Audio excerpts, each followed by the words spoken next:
Lost beneath the waves of a Cold War weapons test range lies a tantalizing clue that sheds new light on the mystery of the Avro Arrow, Canada's most famous supersonic jet aircraft. Join the Sea Hunters as they dive into an adventure that reveals a previously unknown connection between this controversial airplane, Soviet spies, murder, and Saddam Hussein.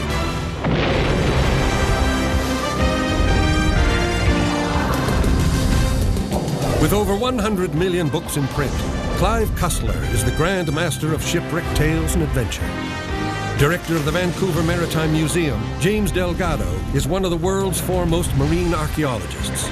Introduced to diving at an early age, Warren Fletcher is a professional diver and underwater cameraman capturing images around the globe. Leading the Econova dive team, Mike Fletcher has coordinated shipwreck searches all over the world. Together, they explore the planet's last frontier in search of true adventures with famous shipwrecks. They are the Sea Hunters.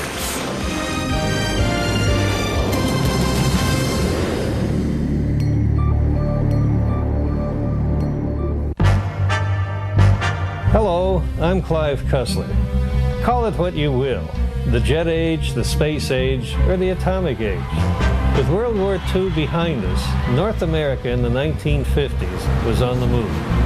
It was a time of change, of forward thinking, an age of new technology. The term space age became a clever marketing tool. Everything from household appliances to the cars we drove looked like they were about to take flight or blast off. Reports of flying saucers and visitors from another planet were in the news and on the big screen. And if the little green men didn't get us, then maybe the Russians and the atomic bomb would. But the Cold War paranoia was justified. The possibility of global war was real. Only this time, it might be fought on North American soil. Long-range Soviet bombers carrying weapons of mass destruction now had the ability to strike targets in the continental United States. An attack, if it came, might literally come from over the top of the world, meaning Canada would be the first line of defense in the protection of North America. Recognizing their responsibility, the Canadians rose to the challenge by building a supersonic jet interceptor. Seemingly overnight, Canada was front and center on the world stage of aeronautics. The Canadians now controlled what some have called the top fighter plane in the world. Canada's sleek new jet, called the Arrow, was designed to seek out and destroy intruding bombers early in an attack before they could reach their intended targets much further to the south. If armed, the Arrow was the only aircraft with the ability to take out America's new top-secret spy plane, the infamous U-2. While experts from the aviation world responded with admiration to the Canadian accomplishment, the Soviets responded by secretly placing a spy inside the Avro plant where the Arrow was being assembled. But just as suddenly as the Arrow had appeared, it was gone. Order destroyed at the highest levels. An order some say had been swayed by interests from outside of Canada. In a cloud of controversy and protest, the planes and all the spare parts were cut down to piles of scrap. All the technical data and reports were destroyed or placed in secret files. With what seemed like deliberate urgency, the Arrow was not just gone, it was eradicated. But concealed beneath the water at 2 aeronautical test sites are several scaled-down versions of the aircraft. Unpiloted, these mini Arrows were attached to rockets launched at supersonic speeds as part of an early test program. Once harmlessly over the water, they would drop from the sky, supposedly never to be seen again. Now come along with the Sea Hunters as we not only go underwater in search of these lost remnants of the Avro Arrow, but dive into declassified secret files of the United States, Canada, and the KGB to uncover a convoluted true story that takes us from the covert world of espionage and flying saucers to international arms dealing and murder.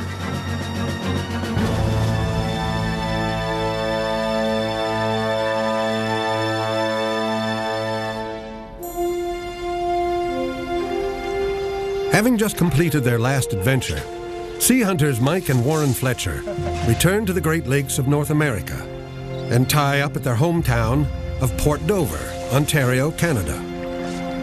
In what must be a quick turnaround, they make preparations for their next mission. I don't think we've got a lot of time. Right. What I'm going to have you do, Warren, is go right to Nadrowski's yard and start loading the gear. The dive hoses, the helmets, everything we're going to need, mixed gas. Right. Make sure you test everything and make sure it's all set to go before you leave Port Dover. Yeah, no problem. It's going to take you, I'd say, a day to get to the Welland Canal, another day to lock through the canal and into Lake Ontario. Probably a third day to steam to the east end of Lake Ontario and Prince Edward County.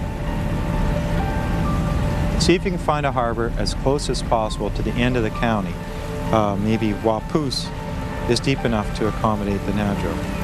And I want you down there in that area because it's close to the area where we're going to be doing the searching. We are going to be looking several miles downrange from Point Petrie at the old Carty site where the Arrow test models were launched on these rockets back in the 1950s. So in the mid-1950s, we had a concept. As planned, the sea hunters rendezvous at Point Petrie, at Ground Zero, and in the original launch control tower. 4, 3, 2, 1, 0. Wow, it's really like stepping back in time, isn't it? It really is. You can just imagine the rocket ready for takeoff with the Avro Arrow model strapped to it. So, launch pad straight out here, Mike, and I guess they'd roll the model and the missile out. Right out of the Quonset hut that would have been right there. There was no prototype Arrow. They went from design to full-on flying aircraft. So one of the only ways to test them was through these models. Here's the launch pad. Yeah. They rolled them out on these portable launch carriages. And then once they got them in position, they had to be fixed down somehow. So somewhere here, you should see where they bolted down the actual launch carriage. Well, look, right over here. Yeah, in fact, Yes. they're all lined up, right? You can see 6 of them. Yeah, and it looks like they just pin it right on in. You can imagine this mobile launcher sitting here, set up, I think, 45 degrees. There's a heading. We can take it from that building right back there. Push the button, and away they went. Screamed out of here at something like 1.5 times the speed of sound. And the amazing thing is that these things at this stage, it's just inertia that's carrying them. They've dropped that booster and they're just in free flight. The rockets, maybe a mile would be as far as they'd go. The booster had given them the lift and had thrown them, and once those boosters drop free, these guys are in free flight. And there, out in that lake, is the search zone. Yeah, it's just a matter of how far out to go. The death of the Arrow stands as a great Canadian cover-up, with implications that appear to extend beyond the boundaries of Canada. It's been suggested that the Arrow's destruction was brought about by pressure from a foreign power, an allied country that saw Canada holding in its hands a potentially deadly weapon that was perhaps the world's most sophisticated jet interceptor, a product of advanced secret technology. The concern was that Canada lacked the ability to keep that secret technology from falling into enemy hands. On the day of its destruction, the Arrow was poised to break all aeronautic speed records. Left to continue its path of development, design concepts for future Arrows would go far beyond the existing interceptor. Projects under consideration included specs for unprecedented speeds of Mach 5, or 5 times the speed of sound, and altitudes of up to 30,000 meters. And who can really argue about the potential of the Arrow?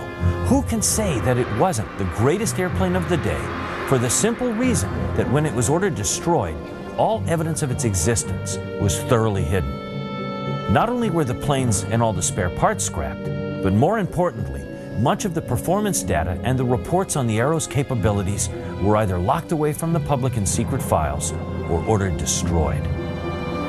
As a result of all of this, the Arrow became an enigma, a martyred airplane whose tangible remains are extremely rare. There's a great interest in these models that exist today, only because they were launched into water, where they supposedly were lost forever.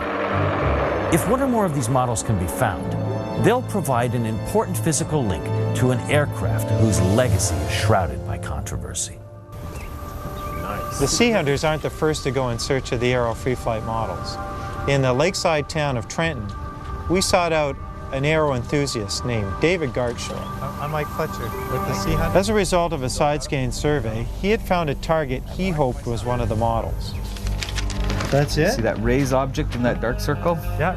That's it. Quite a small target. Well, no, it's not consistent with anything else. He's right. I mean, it stands out from the rest of the background. You can see the rocks here, then the rest of this terrain. Dive on it if you want. But the potential Arrow model wasn't the only thing David had found. I got something here that Jim might be very interested in. Oh, look at that. What a beautiful image. 2 masts still standing. Oh, wow. Looks like you drew that on there. It almost Magic does. marker. So we can have a look at this too? Oh, I wish you could. Yes, yes, do it. Absolutely. I would love to know exactly what this is. What kind of water depth do we have in here? There's close to 200 feet. Really? Yeah. It's a little bit complicated dive, but we can do it. Oh, we'll pull it off. In fact, we were in a perfect position to pull it off. We had a large stable vessel in the Nadjo Clipper and a sophisticated piece of underwater robotics with its own team of trained technicians. And a full crew of professional divers to lend support and diver backup. And if there was ever a time for the Sea Hunters to uphold their pledge of uncovering history lost under the water, then the investigation of what appeared to look like an intact shipwreck in the middle of our search area couldn't be passed by. And it would be a great shakedown to get the bugs out and let the two groups work together, the robotics crew and the divers. Oh, there's something. Here we go. All right. I'll tell you what, I'm going to go get a buoy ready and we'll come back around again and throw it, okay? Yes, sir. That's definitely something, Dave. I can't tell you it's a schooner or it's a shipwreck, but it's something. Not a rock. It's not a rock.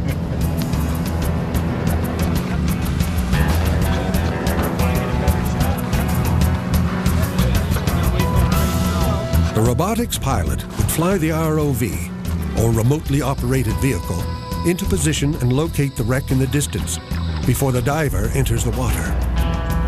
With its light-sensitive black and white video camera, this ROV can see much better in the dark gloom of the lake bed than the human eye. Yep, right at the stern. You can see the davits. Yes, look at it. That's right. The plan is to have the ROV follow Mike through the wreck and keep a watchful eye on his progress. Just snapping the hat on now, Dennis. Okay, here we go.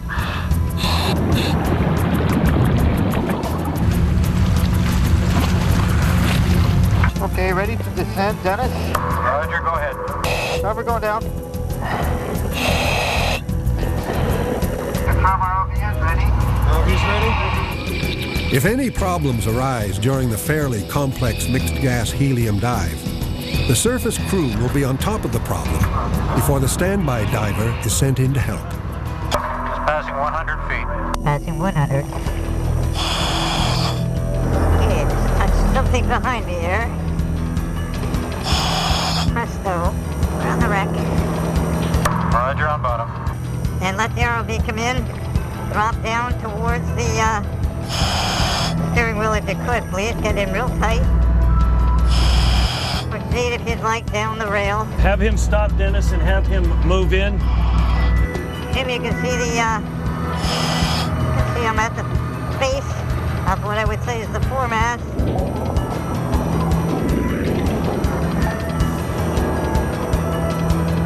Moving off the deck.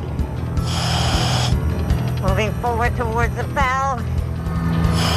That's where the ship's bell, I think, would have hung. What do you think, Jim? I think it's right where the bell hung. Yes, look down in there. Up, there's the other anchor. Wow. Wow, look at that. Look at that. Woodstock. Iron bound, yes. Look, there's the yoke for the bell again. Yes. Outboard. And look on the port. Or my starboard bow. Okay, any indication of a name? Nothing. Okay, I'm gonna make my way back. But what it is, I think it's a very nice discovery because What we've got here is most likely a lake carrier, probably from the 1860s, carrying coal from the American side and possibly sunk in the 1880s. Up on my umbilical, I'm ready to leave bottom, everything's clear. I'm leaving bottom if you're ready. Roger, leave bottom.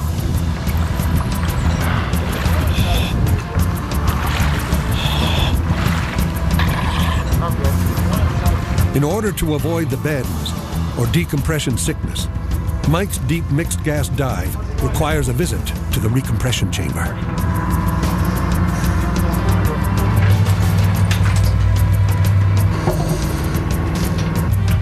While in the chamber, the weather deteriorates, making it unsafe to continue diving. The Gartshore target, which is hopefully an Arrow model, will have to wait for another day in better weather.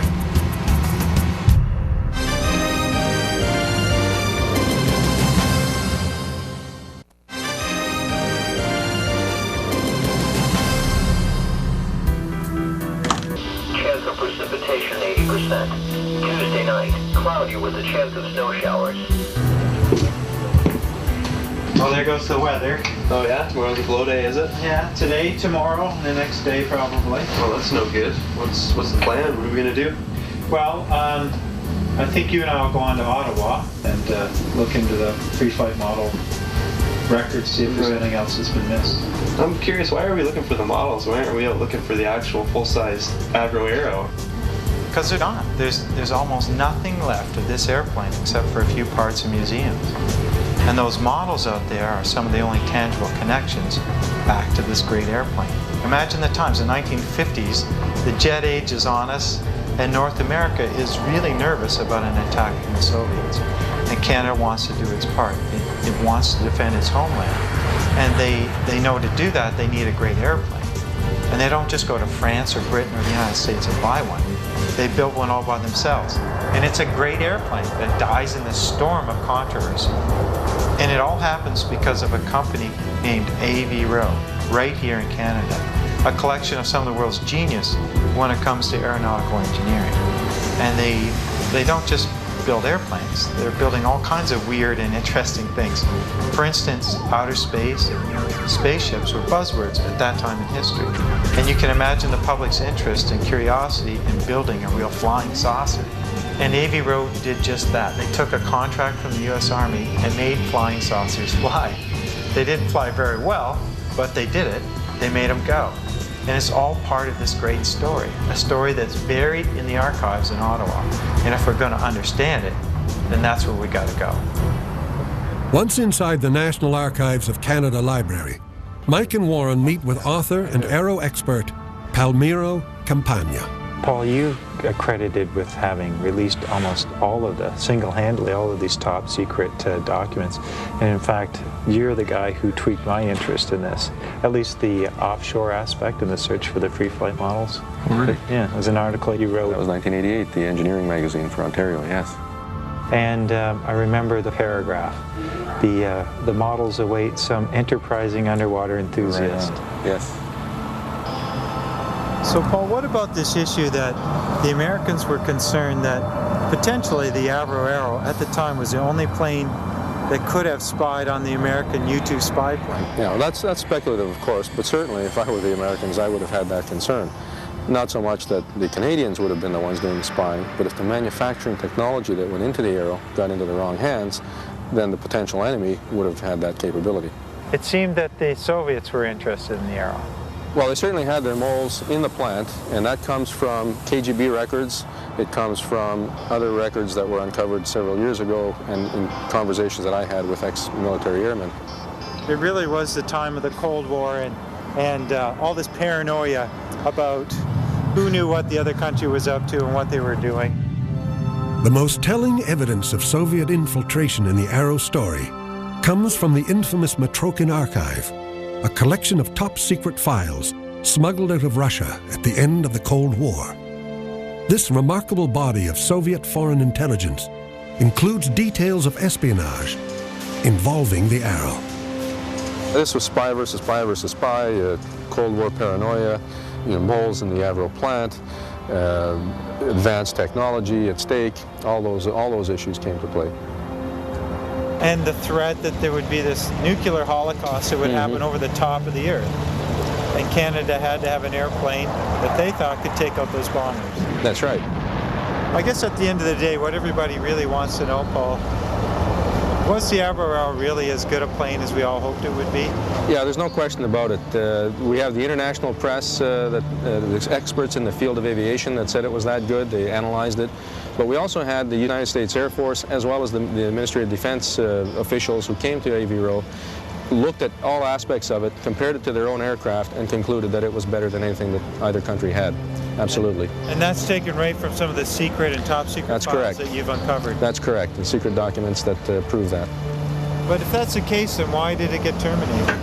When that threat of the bombers started to diminish, at least according to the information we were being given, then the Canadians started looking for a cheaper alternative, and we became convinced that the Beaumark missile was the way to go. Of course, the convincing was done partly by our friends from the United States.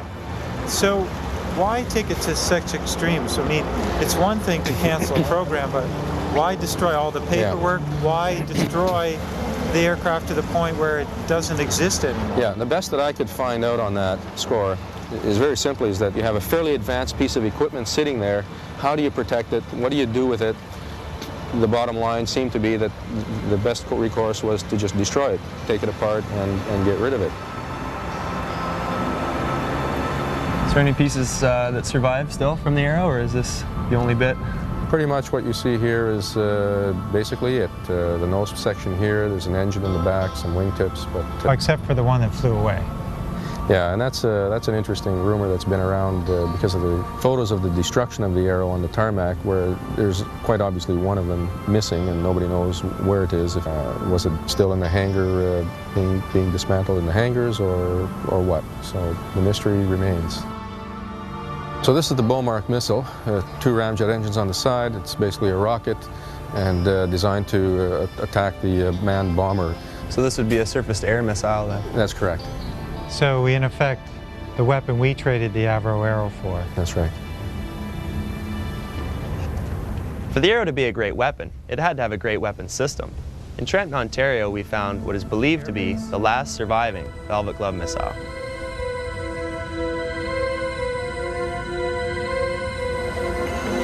Great model of the Avro Arrow. And of course the Velvet Glove, one of the weapon systems that was being considered for the Arrow. I don't think I've ever seen one of these. Are they rare? Well, it's said that this is the only one, but that doesn't take into account the fact that they test fired lots of these. Maybe those would be lying in the waters of the lake or at other ranges. So this is something we should be watching for, something that's a cylindrical object out there, because even if we can't find a free flight model, we could find a Velvet Glove. Yeah, you definitely see that on the side scans. Right. Big enough. But little could the sea hunters know that the Velvet Glove and one of its Canadian designers was to play a much bigger part in their investigation.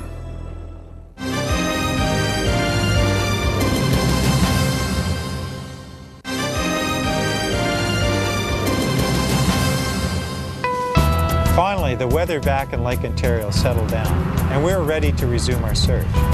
We set sail with a group from Toronto, the Aerospace Heritage Foundation of Canada, and their branch group, the Aero Model Recovery Program, headed up by Bob Saunders. Bob and his group had spent the previous several years side-scanning a huge section of Lake Ontario. As a result, much of their survey area had never been ground-truth, and they had many intriguing locations to investigate. The idea was that we would work together.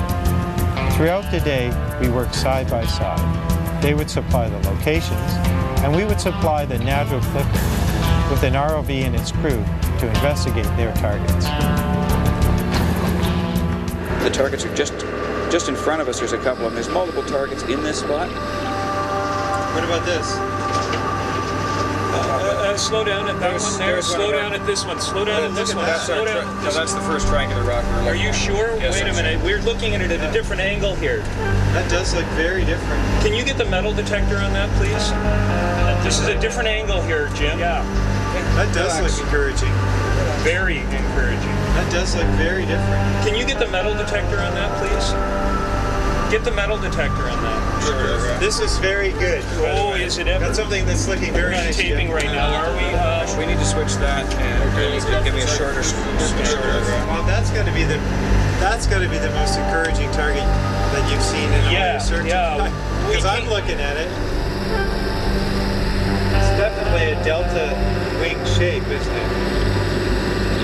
It looks different there. Now we come around from this side, it looks a little more different, doesn't it? It does look very different. All depending on the sides. It looks thinner there, doesn't it? Another big rock. Is it rock or could it be metal? No, that one is a rock, I'm pretty sure. So we're at the target. It's provocatively shaped, but the metal detector isn't ringing, and it seems a bit small. Yeah, in a nutshell, that's right, John. Okay, boys, the search continues. The following day, we were able to reunite with David Gartshore to hopefully dive on and identify his location. With his sonar target position entered into the Nadro Clipper's navigation system, we sailed offshore. Using global satellite positioning, we dropped a surface marker in 35 meters of water on what's hoped to be an Arrow test model. Joining us from Ottawa was Nancy Binney, there to lend her conservation expertise. Check. Check, you can turn the volume down. Leaving the surface, going down. Roger that. It's amazingly clear work. Roger that. Okay, I do see something in the distance there. Oh, I have a target. Hey! We have a target. Can Jim see it there in the distance? Yes, we can. You can maybe pan up just a little bit. Okay, moving in on the target. This is always the moment of truth, you know. Side scan. Maybe we'll finally get our Arrow model here. Yeah, it looks good. Is that a fin of some sort? Look, it's got ports, it's like nozzles. I'd like him to get closer to it, War. Jim would like you to get closer to the nozzles at the end of the tail section there. There's two there, see them? Oh, wait a minute, there's three actually. Roger that, we have a good visual on that. Yeah, there's three there. Three, that seems odd. With people's permission and blessing, I'd like to look down in here and see if there isn't a fourth one. Yes, let's go take a look. Okay, I'm just going to poke around, not going to disturb much. Okay, there is a fourth one there. I'm going to have to wait a minute for that to clear. Roger that. There we go. There's a fourth. There is a fourth, got it. 4. Okay, can you see that now? I don't know, boys. It doesn't look like a Avro Arrow model to me. Clearly not what I wanted to see. No, that's clearly not an Avro Arrow model. It's a booster of some sort, but the Avro boosters are a single tube, if I remember. One exhaust port, that's correct. So this was obviously used for launching something else. All right, well, I need to talk to Mike. Mike, we clearly do not have an Avro Arrow model, nor do we have an Avro booster. I got to agree, Jim. This isn't anything like any of the reports I've read or any of the pictures I've ever seen. Yeah, roger that, Mike. What it looks like to us is you've got 4 tubes bundled together. To make some form of rocket. Right. Yeah, exactly. Is David Gartshore there? Go ahead, Mike. You know what I think we should do, Dave? We should go to Ottawa and talk to Paul Capagna, the engineer at Department of Defense, and take him some video and see what he makes of it all. I think that's an excellent idea, Mike. He's probably the best authority on this subject. He could probably identify it just in a minute. If there's 4 of those, then it's definitely not one of the Arrow models itself. So that leaves us with at least two possibilities. One is that it could be one of the quad boosters that was used as a test vehicle for the Velvet Glove missile that was being developed in the early 50s. Right, a weapon once considered for the Avro Arrow. As you know, the Velvet Glove was one of the products of the famous or infamous Gerald Bull. If we can make a connection to this rocket and Gerald Bull, I think that's another fascinating turn in this story. The other possibility, though, that it could be a Nike Hercules rocket booster. Which we associate with nuclear warheads. Yes, which we associate with nuclear warheads. They consisted of 4 Ajax rockets tied together, basically. Like in this configuration. Like in this configuration, but we have no record of that type of booster being launched from Point Petrie. So if that's what you've got, man, you really have a Cold War mystery on your hands, and you probably have to go to Washington and see if you can get some answers down there.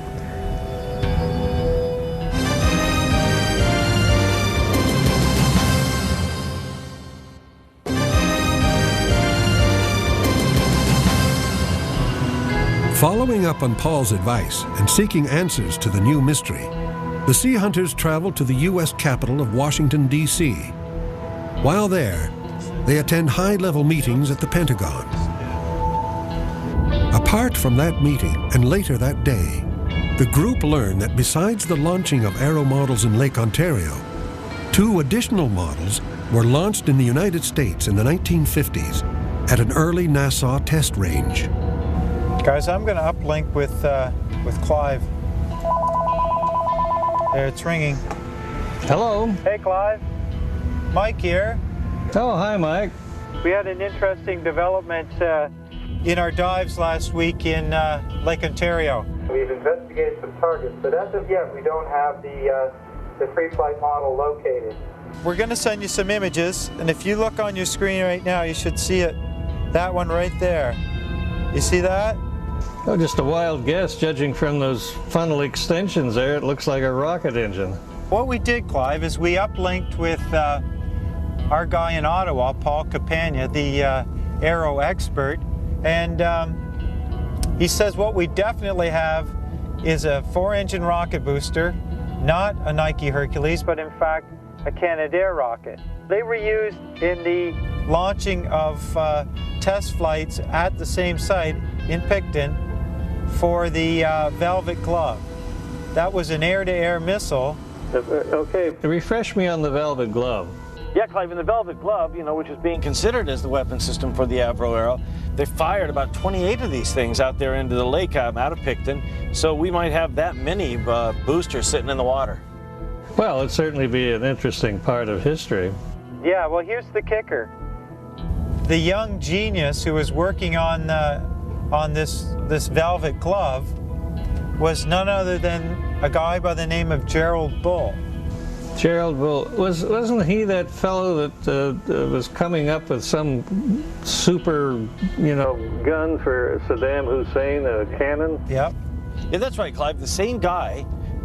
Yeah, he later in life, he was working on Project Babylon, which was developing a super gun, a super projectile firing gun for Saddam Hussein in Iraq.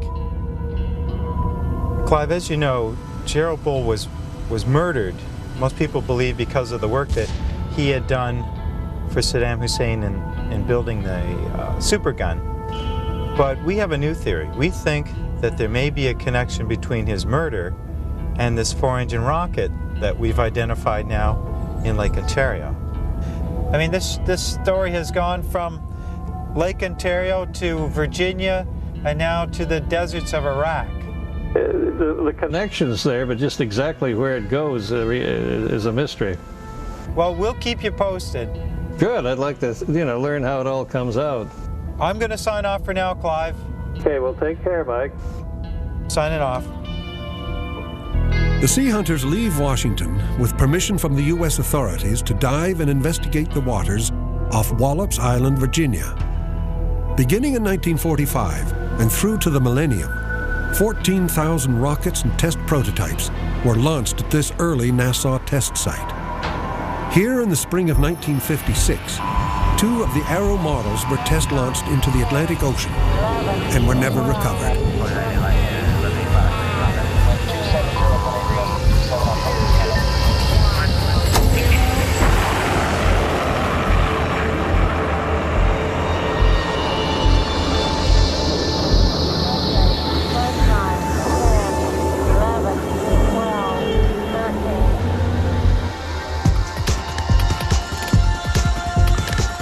You gotta wonder how often a person can get an opportunity to do what we plan to do here over the next couple days. Just think about it. 60 years of American aeronautical and aerospace history development right here with them launching right on out, and thousands of rockets and prototypes just sitting out there in the water. Yeah, and it's the history of this place through all those items out there, not just underwater, but buried in the sand. And how many people get the chance to go out there and see what is under that sand. That offshore investigation begins the following morning in the nearby port of Chincoteague, aboard a local fishing boat owned by 72-year-old Harold Watson. Now I'm in the harbor here making surface. Joining the group, technician Vince Capone heads up the search. We're all set here, Vince. All right, we're ready on this end. We're online. Okay. Put the fish in. The plan is to side-scan survey a section of the Atlantic Ocean off the Nassau launch site in the hopes of locating one of the 2 Arrow test models. All set, Vince. Is that our target there, Vince? That's our target. So we're about 70 feet out and closing. Here we go. We're coming right up on it. Oh yeah. Right there? Yes. Can you measure it for us, Vince? All right. Let's take a look. That's about 4.2 meters long, so maybe 14 feet. And that's the right length? The width is less than a meter, right? I think what we ought to do is dive on that target. Absolutely.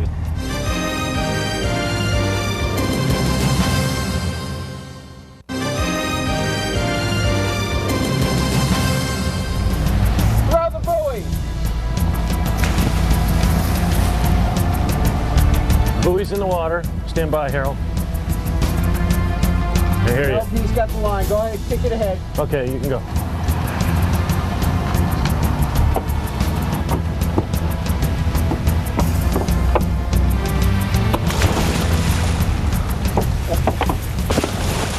Diver 2 in the water. Okay, divers are at the buoy. Once we got below the surface, we couldn't see anything. You literally couldn't see your hand in front of your face. Even our lights couldn't cut through the murk. But Warren and I had anticipated this. And if you noticed, when we threw the buoy in, the cement block that we used for the anchor actually had 2 ropes on it. The blue one was for the float, but then there was a second one, an orange rope, which was shorter than we just let go free. Once we got to the bottom, even though it was completely black down there, we were able to find that orange rope tied to the cement block. We swam it out till we got to the end of the rope, and then started to make a circle sweep across the bottom. Without it, we would have just wandered aimlessly down there in the mud. And if Vince hadn't done his job and put the marker in exactly the right spot, we would never have found anything. But sure enough, about 3/4 of the way around the sweep, we hit something. And because it was black and we couldn't see, we had to use a form of braille diving. We had to feel the object and try and figure out how long it was and what it would look like if we could have seen it. What do you think, Warren? Dirt down there. Can't see much of anything. This is the first place they ever started shooting them rockets. Felt like metal? Yeah. Hard to say. It's hard.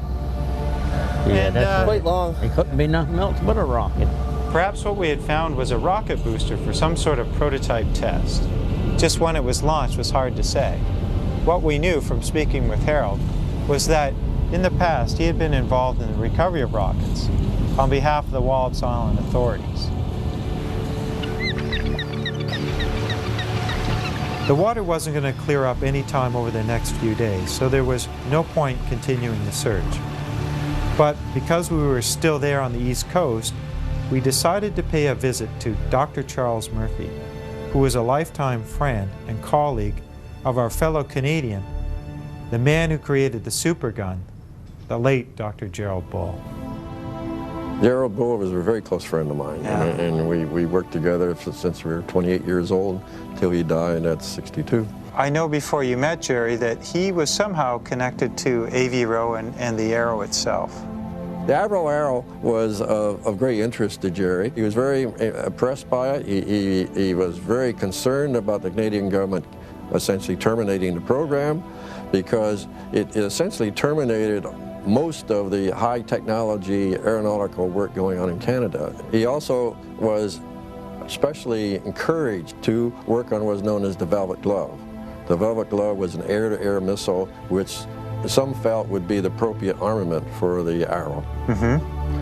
And I know he tested some of those Velvet Gloves on what was called the Canadair rocket, a 4-engine rocket. That much I do know, but your big interest together as colleagues were the giant guns. We were quite interested in using guns for very unusual things, high performance, high velocity, high altitude.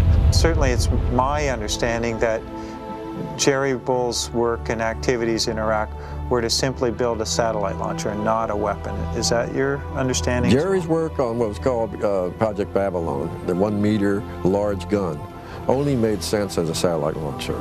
It could not effectively be a weapon in any reasonable wartime scenario. The super gun in Iraq was 1 meter diameter, was something like 400 feet long. Made no sense as a weapon. It did make sense as a satellite launcher or as a prestige, political prestige device. At the end of the day, there were a lot of people saddened at Jerry's execution, if you can call it that, assassination. Who do you think killed Jerry Bull, your friend? It's hard to say. People wonder who killed Jerry Bull. The most likely person people have suggested is Israel. Israel has had assassinations of various other technical people, in France one, and there was a lot of drop-off of engineers from the West going to Iraq after his death.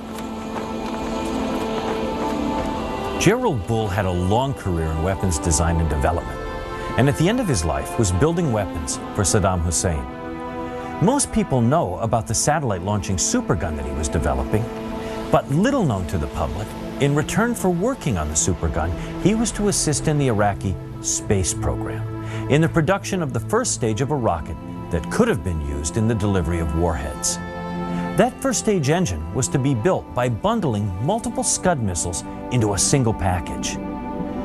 Our discovery of the quad booster at the bottom of Lake Ontario offers tantalizing evidence of a connection to the Velvet Glove program, where early in his career, back in Canada, Bull learned about the bundling of rockets. It would be this experience and knowledge that would play out, much to his misfortune, and end his life.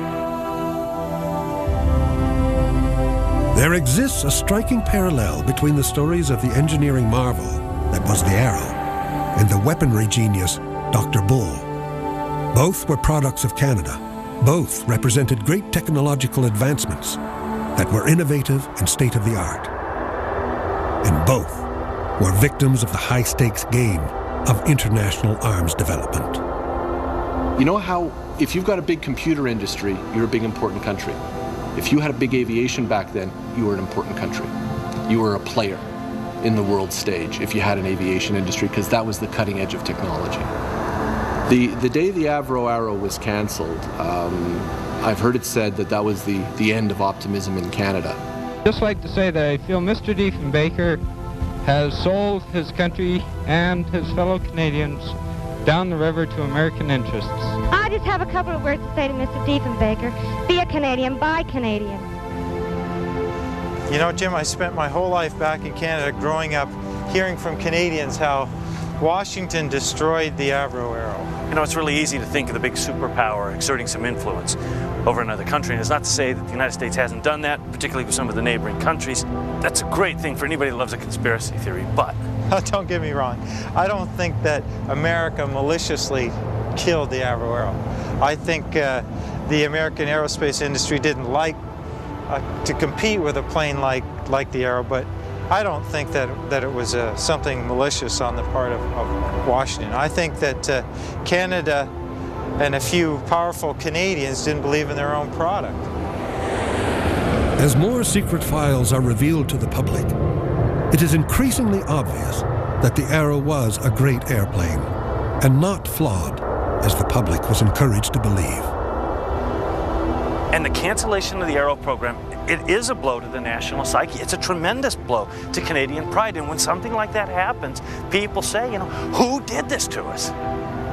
But at the end of the day, we have to admit we did it to ourselves. We killed the Avro Arrow. But Canada's loss would be America's gain. Throughout the 1950s, Avro Canada established itself as a center for world-leading aeronautical innovation. Cancellation of the Arrow brought about the collapse of this unique Canadian company. Forced to seek work south of the border and elsewhere, some of the genius that was Avro made its way to the American space program. There, those individuals made a contribution that eventually helped put man on the moon. Now it's your turn to get up off that couch and go into the mountains, go into the deserts, go into the rivers, the lakes, and the seas, and search for history. You'll never find a more rewarding adventure. Join us again as we search the oceans of the world for lost and famous shipwrecks. Another true adventure with the Sea Hunters.